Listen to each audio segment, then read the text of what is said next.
I'm Hunter Wade at the Athletes Lounge podcast, and here is Evansville Central coach Brandon Artis. So, Coach Artis, you've recently taken the job of Central High School football coach. What are you looking forward to most about the upcoming season? Um, I think honestly, just first off, thanks for having me on your show. I appreciate you for having me. For me, what I'm looking forward to the most is just changing the narrative of what Central has been for the last 2 years. I think I think that's I mean, I'm very prideful. I'm a Central guy. Uh was around the program for years. It was a winning tradition and just trying to get it back to the way that it was. So I think that's what I'm looking forward to the most. And I'm not saying that from wins and losses, from just a mentality standpoint and just a sense of community. Just the totality of the program just being on the up and up. And they have had a rough couple years of Central High School football, and you've had the chance to practice a little bit this year, right? Yes, we have. You thinking you guys are turning a corner? Um, I think so. I think that I believe so. Um, I would say so. Yes, Yeah. I guess, do you have your schedule? we do have our schedule. Yep. Any games that you have highlighted as I guess marquee, or games you're looking forward to coaching in? Honestly, I don't. That's not really my thought process. If that makes sense, I'm Yeah. more of a each week is a different week. Just focus on the task at hand. And modern day week one, to me, I mean, if you would say that would be marquee, it would be that because it's our first game. So I mean, I don't really look ahead. Honestly, I only know our first two games. I don't, you know, what I mean, I don't really look ahead.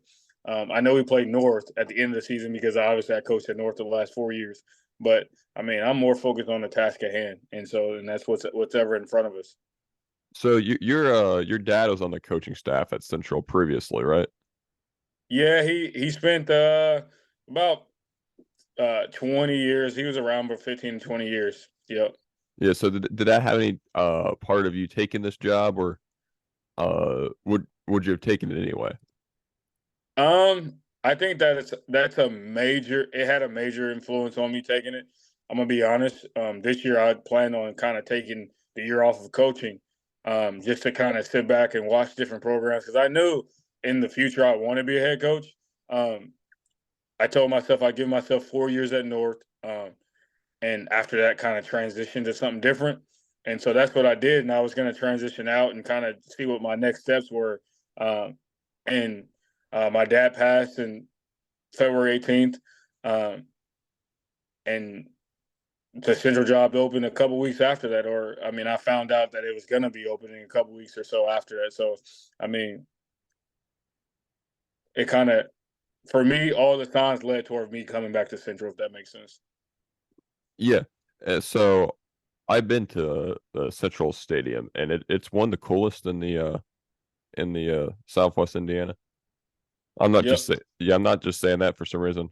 Uh, I really like the way Central Stadium is, I guess, laid out, and it's really cool. Mhm. It's natural, like, it's like a kind of a bowl. It's not just like a field with Right. bleachers around it. So I've always liked Central's field.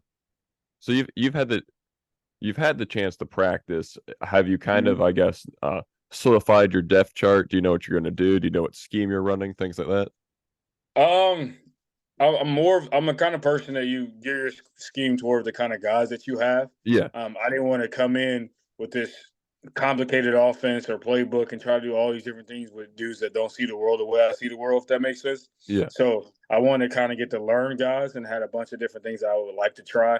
Um, and from a depth chart standpoint, my mentality is like we're competing every day for position. Nobody has a spot, and no one really has to earn a spot, if that makes sense. yeah. And so, um, we got some guys obviously that are better than others. You got some guys that are you know what I mean, on paper when they step on the field that you can just kind of tell, but no one at this point has earned or I'm not comfortable saying this is our starting quarterback or this is our starting running back or we Everyone's haven't got reached that. everyone has a clean Yep, slate with you.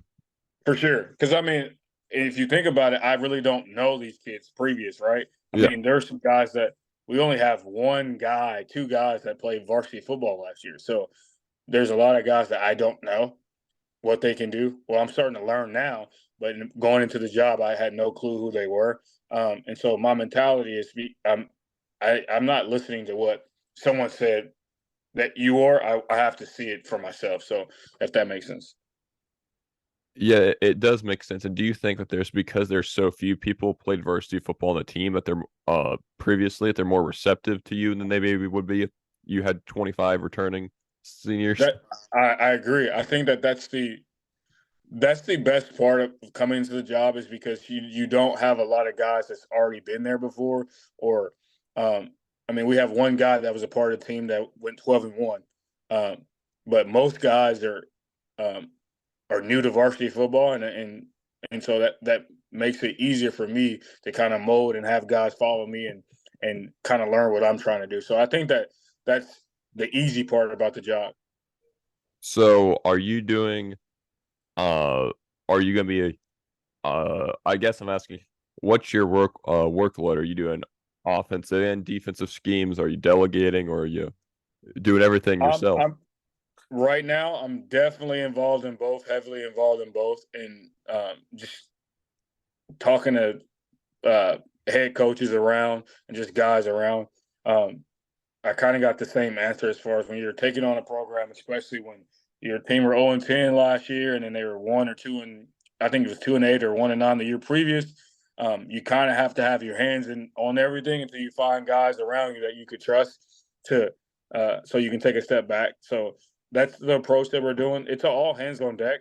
I'm not running everything myself. We're collectively running as a group. We have a bunch of guys that's been around for a while, um, and a lot of people don't realize Central went 12 to 13 years straight of winning seasons. So most of those coaches were a part of those. And so if you think about it, the last 2 years have been awful for everybody. And so having to start from scratch, I think it's a clean slate for everybody. So I think that that's the most important thing moving forward. And if you're involved in sports, no one likes losing, so everyone's hungry. Exactly. Exactly. So I said earlier, you don't have a scheme coming in because you don't want to, you don't want to force people slow receivers to run slants or whatever. That's just an example. I'm not saying you Yeah. said anyone's slow. We so we are doing a bunch of different things. I we have some athletes, so and we have a couple quarterbacks that can throw the ball. So getting the ball in space is what pretty much what our objective is getting letting our athletes go be dudes. So um, we don't have um, a returning a lineman that has played. I mean, everybody's new, so asking guys to be able to run power and get up and play like that's but setting us up for failure. But what we can do is get on the edge, get some guys the ball in space, and do some things like that. So that's what our goal is moving forward. So you'll see a lot of different formations when it comes to stuff like that from us. So would a quicker tempo offense be expected? Exactly. Yes. Yep. So defensively, are you looking big? Or are you looking to run? You know, I don't know what they run in high school. Actually, are you looking to run a 3-4, 4-3? Where are you looking to? We will be a 4-2-5 base. Um, Okay, 4-2-5 base. We got a bunch of hybrid kind of dudes, and I think that that defense best fits the kind of guys that we have. Um, we have some speed. We have some guys that are hybrid guys that are too little, too small to play D line that can play um, that plays linebacker, vice versa. Some guys that so we got some hybrid positions that which makes it good for the 4-2-5 defense. uh, so you coached? Did you coach track at one point? I did. So last 3 years I coached track at Memorial. I also coached track at Castle and Central as well in the past. So So so I guess what I'm asking is, do you have a little bit, not bias has a negative connotation, but do you have a little bit, do you prefer speed guys? Do you like do you I so it depends, really. I mean, my mentality is the speed mentality anyway. Um, so I wouldn't say I prefer speed guys, but it makes it easier to have those kind of guys. When you have speed guys, you have to account for their speed, right? And so it makes defenses they have to um, account for that, and so you can run other stuff off of that based off of having speed guys. So I think that it's a definitely a plus to have some speed guys. so you've been the you went to, yeah, you went to Central. Yes, I did. Yeah. So you've been around Central pretty much your entire life. Is there a is there a sense of familiarity with Central that you just like being there? You like Um, I mean, it's just home for me.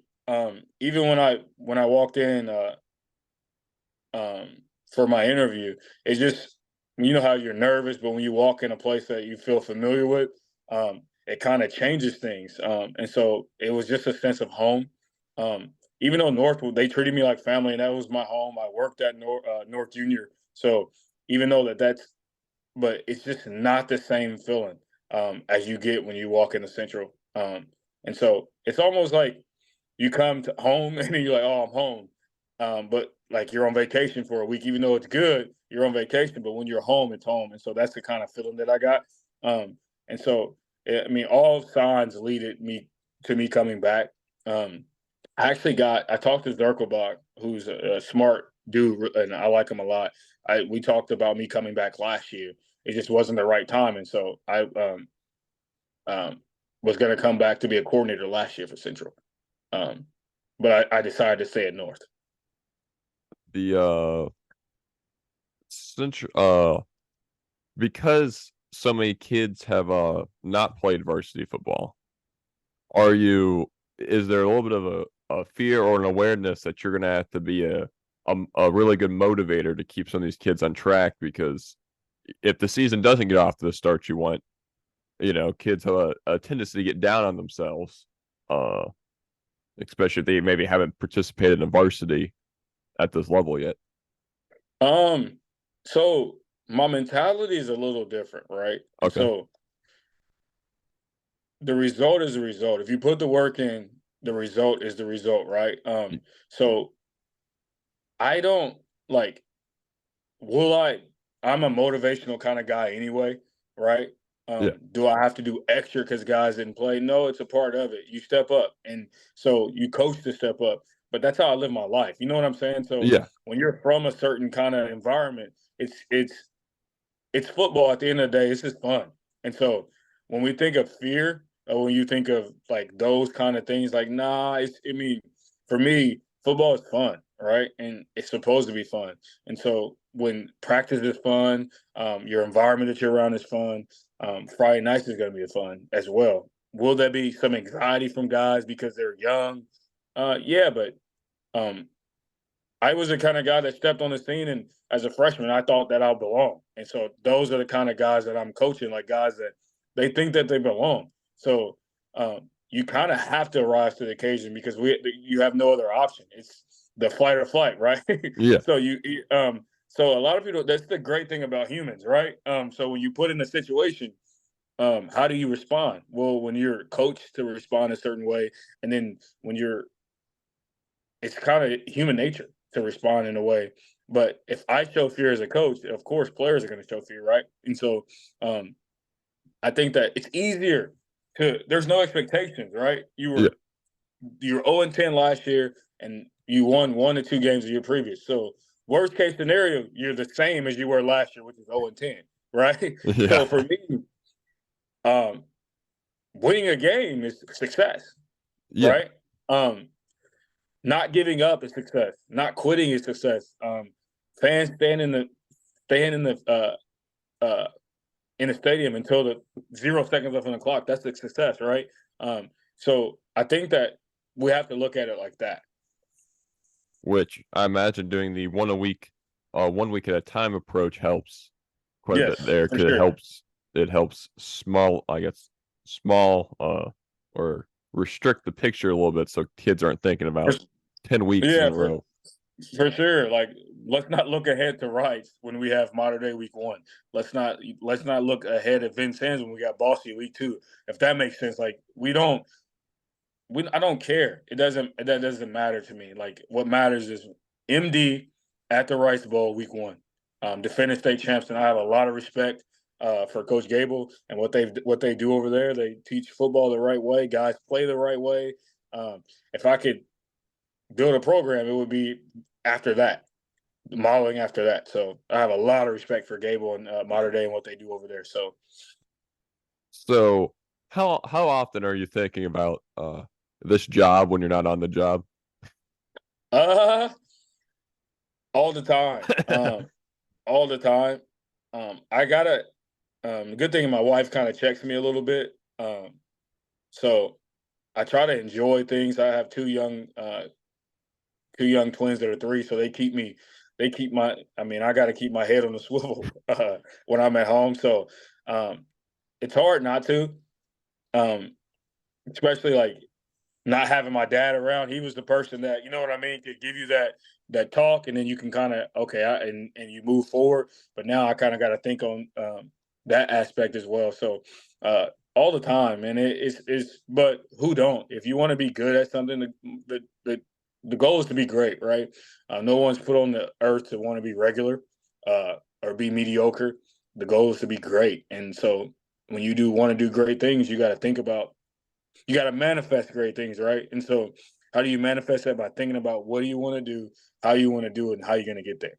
So, What so when you're thinking about it all the time, are you coming up with plays? Are you coming up with ways you can use guys? Or you all the time, yeah. So I try to be as simplified as possible, but it's kind of hard when your brain never turns off, right?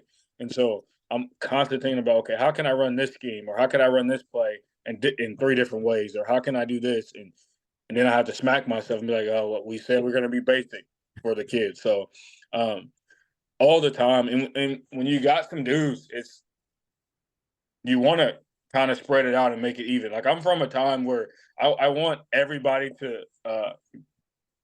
know what it feels like. I don't want to just kind of you got one guy, so you run them 30 times, or you do. That's not the kind of offense, the kind of scheme that I want to be.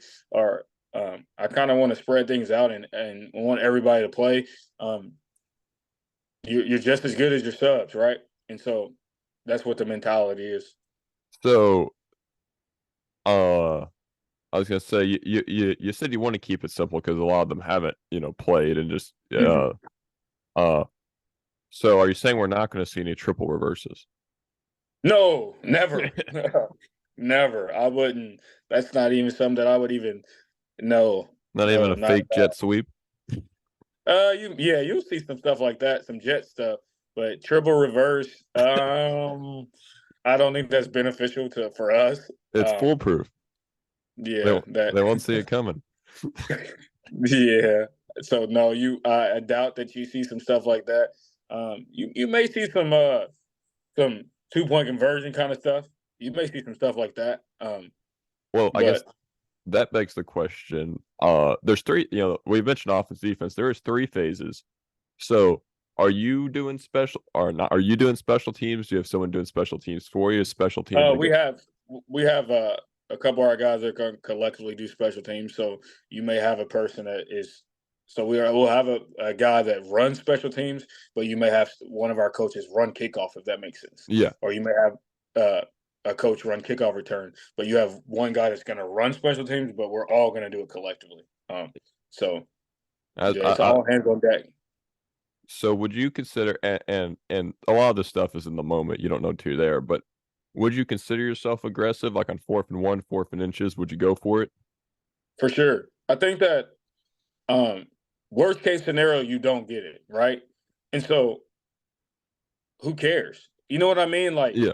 and so that's what has to be. So if you'll notice us this year, you'll see guys 4th and 1, we don't get it. You won't see guys with their head hung or shoulder shrug or like that doesn't matter. Next play, right? And so it's a part of the process.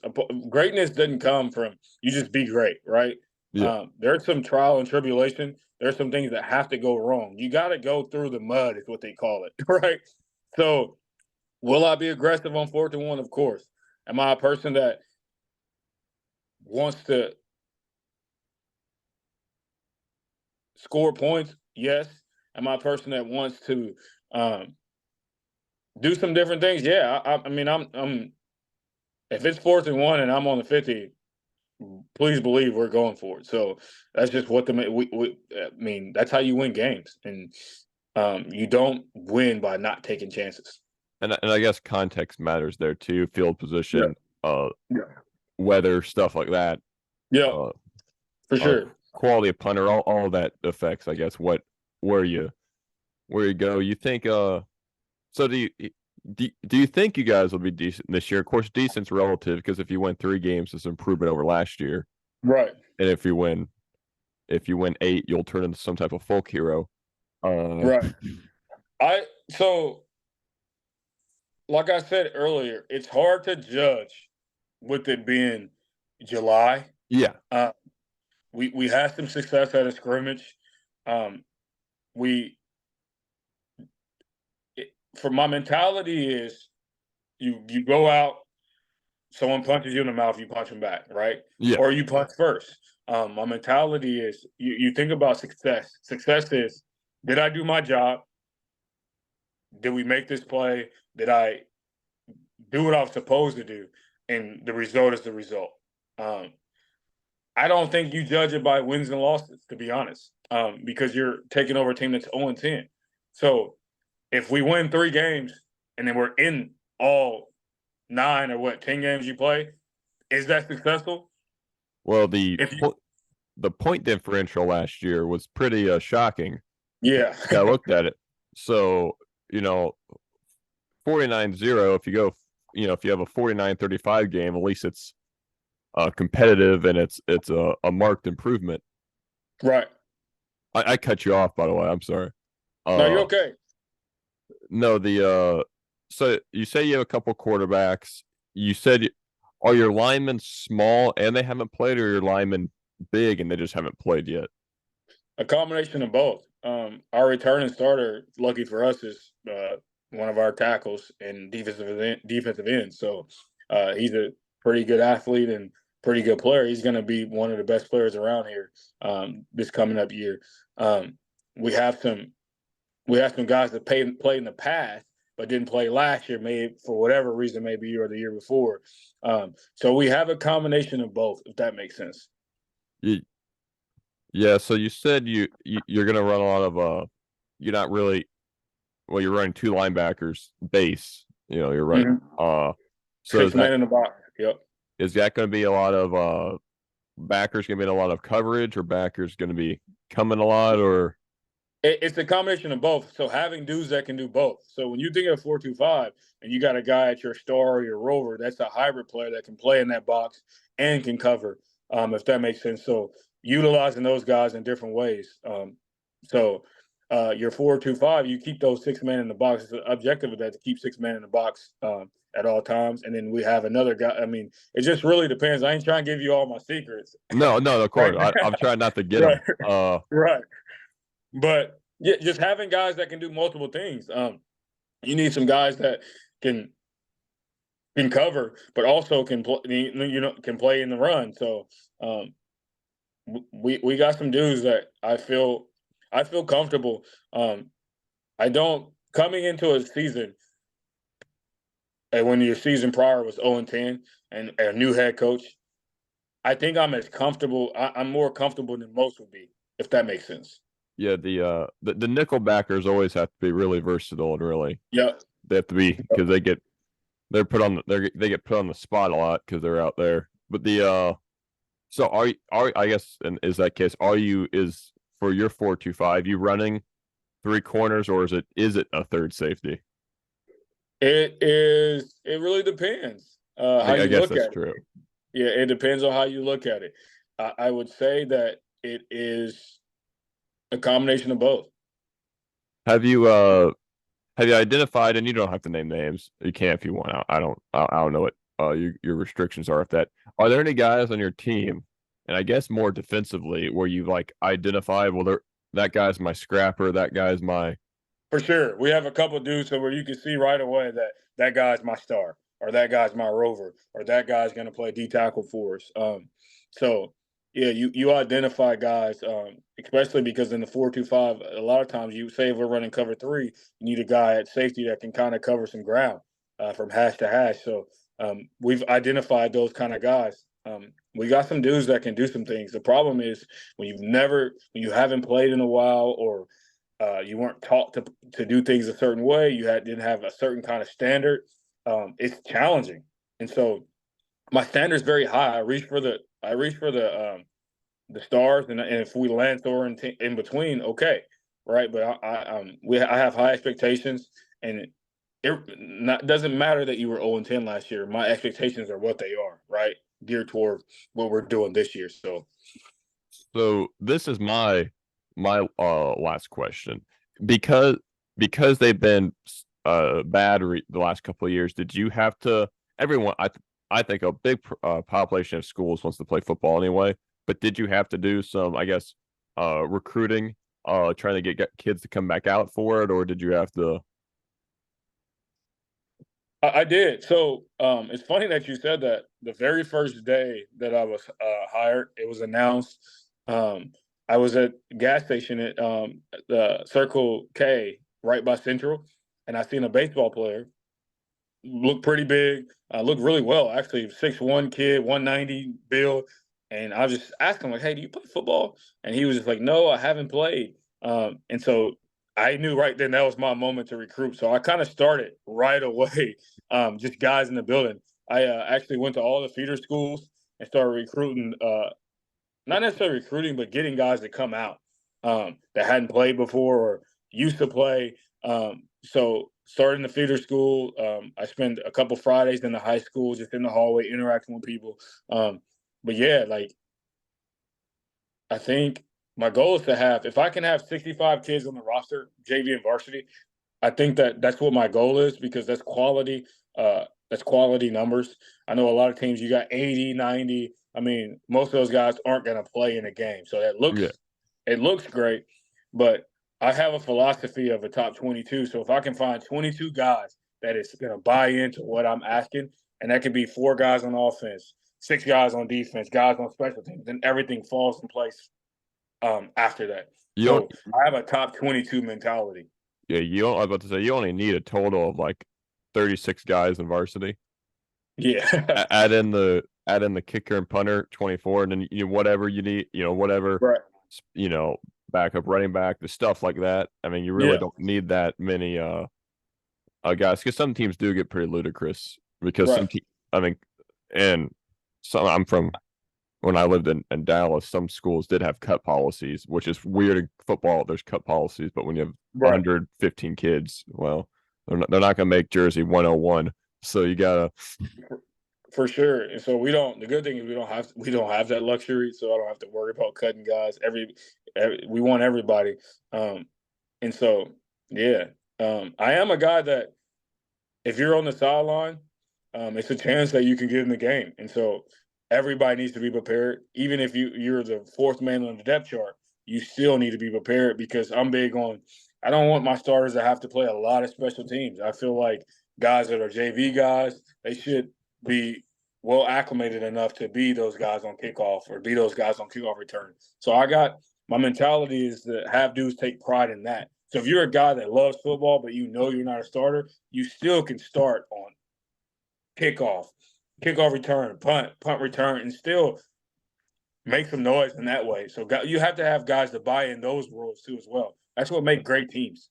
You want guys that just want to be able to get snap and run, or snaps and run, no matter what. No Uh, matter what. No matter what. If you can go to your sideline and be like, hey, you over here, I need you to go do this right now. And you got guys that, yes, coach, and they go handle that.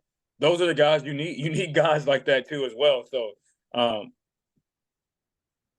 I I said last question. I guess this would be my last question. I lied about the last one. So because you brought up a good point, it's because you went to the feeder schools. That means some of these guys you're going to have for 4 years, yep. was that one of the and of course you need to get freshmen in there anyway, but was that one of the reasons I guess what you focused on feeder schools is because if you can get guys 4 years, become a lot easier to.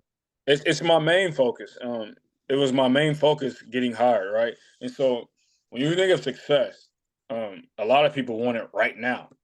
I understand that it takes time, and so how do you rebuild a program or not rebuild, reestablish a program that was already what it was?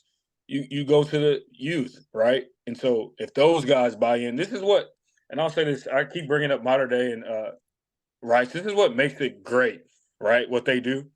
Kids at 5 understand that, hey, I'm going to go play for Coach Gabe or I'm going to play at modern day when I'm in high school. And so they take pride in that early. And so that's what I want to build, like kids that are in an environment and a community that's going to take pride in Central football. They're going to wear the jersey. They're going to be the guys that throw footballs at halftime or be the guys that's in the back, not really watching the game, but you're throwing the football and you're having a good time. So that's how it was for me growing up. I knew I took the walk from Tompkins to Central. I took pride in that, walking from Tompkins to Central to practice, and then walking from Tompkins to Central on Friday nights, knowing that I'm going to be a ball boy for a Friday night game.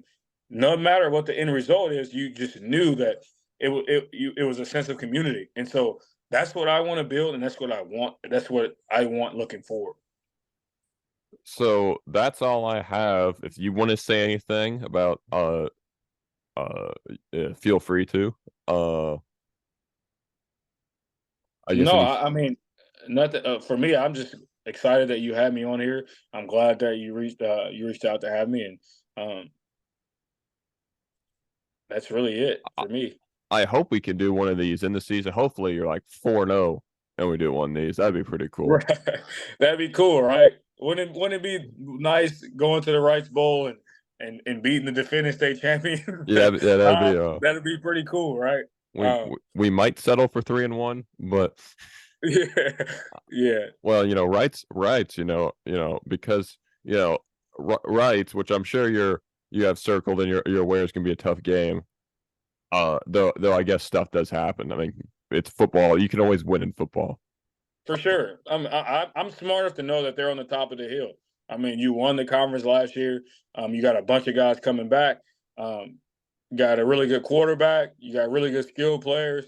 Um, I knew their quarterback because I mean I was around when he was a kid because he was a Central kid. So I mean they got some good stuff going. You got a coach that is willing to let his guys be and kind of I mean they got some really good stuff going. And so I'm the type of person like hats off to them over there because on paper right now I think they're on the top of the hill. You got a team like North coming in after that.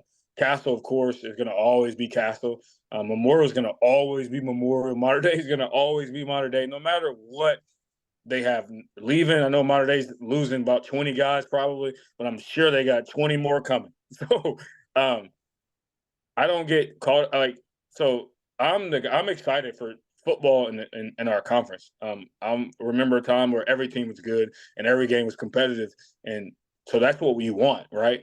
You want all. I want all teams to be competitive and be good games, and it's the best for our community and our conference and our environment. So I'm looking forward to the season. Yeah, I guess has there been a concerted effort to try to get more support around the team again? Um, Not necessarily. Like I think that because of my mentality is as soon as I was hired, I started doing stuff right away. And so the community appreciated that. And so I think it makes it easier because I'm a Yeah, guy that's willing to do whatever it takes. Like right now we have 2 weightlifting sessions, right? Most schools don't have that. So we have an 8 a.m. and a 5 a.m. 5 p.m. weights. And so I'm coming twice just to make sure guys have opportunities to be successful. And that's what I'm doing with the community too. And I think that parents bought in and they're excited because they understand that I mean, it's not necessarily this is bigger than me. It's a legacy for me. And so my legacy is beyond me. It's my dad. It's Mike Owen, who was my coach in high school. It's Andy Owen, who's the head AD of the EVSC. I mean, their legacy's on the line as well. I mean, people paved the way for me, so I got to make sure that I live up to who they were. So so, thank you. This has been Coach Brandon Artis with Evansville Central. I've been Hunter Wade with the Athletes Lounge Pod. That's it. Hey guys, this is Hunter Wade with the Athletes Lounge Podcast. Please like, share, and subscribe where you can. Thanks.